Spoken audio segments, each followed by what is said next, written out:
We're staying on top of wildfires burning across the state. Chelan County has declared a state of emergency due to the lower Sugarloaf and Pomas fires. And the lower Sugarloaf fire is near Intiat. That fire has burned more than 13,000 acres and is 0% contained. Over the last 24 hours, the fire grew nearly 650 acres. But there is good news. Evacuation levels for the city of Ardmore, which is located east of the fire, have dropped from level 3 down to level 2 last night. Chelan County Emergency Management held a meeting with updates on firefighting efforts. The sheriff's office also gave an update of concerns over looting on evacuated property. We have been in touch with some of the media that reached out to me today talking about the potential of looting in some of those properties. We still have deputies that are up manning the roadblocks. We have deputies that live up the Intiat. We have citizens that are clearly vigilant and watching out for their neighbors as well. We're not aware of any incident where any property has been stolen.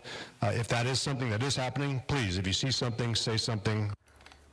Nearly 700 firefighters are assigned to fight this fire. In Mason County, the Bear Gulch fire is more than 10,000 acres in size, burning next to Lake Cushman. The fire is 9% contained. Level 3 go now evacuations remain in place for homes in the Dry Creek Trail area. Fire officials say a person caused that wildfire.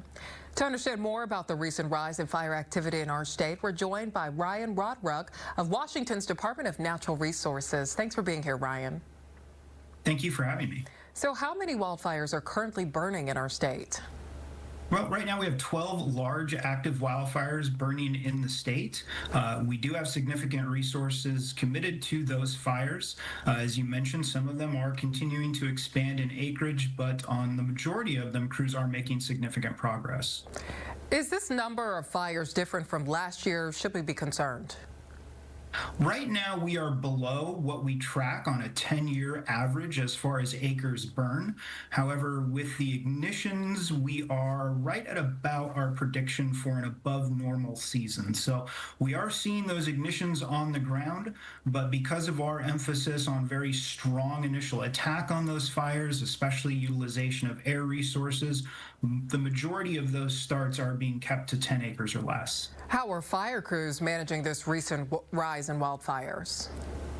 Well, I am seeing a lot of tired faces out there on the line. There's certainly a lot of hard work being put in, but DNR definitely has the resources that we need available in order to fight the fires that are on our jurisdiction. What's the fire outlook like for the rest of summer heading into fall? Well, I can't emphasize enough that we have a lot of fire season left to go. I know we've gotten kind of a perceived late start with a lot of these large fires coming on the landscape into the end of August and into September. I have seen fire seasons that potentially can go as long as October or November. It's really going to be up to Mother Nature at this point. Until we see that season-ending precipitation event, be that rain or snow, that's when that Mother Nature will definitely decide when we're at the end of fire season. But until then, know that your fire crews are out there working as hard as we can. What should people be aware of right now, specifically people in that area? What do you want them to know? Well, first of all, definitely respect those burn bans where they do exist. We still see a lot of hot and dry conditions on the ground. There are burn bans in effect in most jurisdictions in the state of Washington right now, and so very important to respect those burn bans. If you do live on a wildland urban interface, especially in parts of eastern Washington state, make sure your property is prepared for the potential of a wildfire to move through.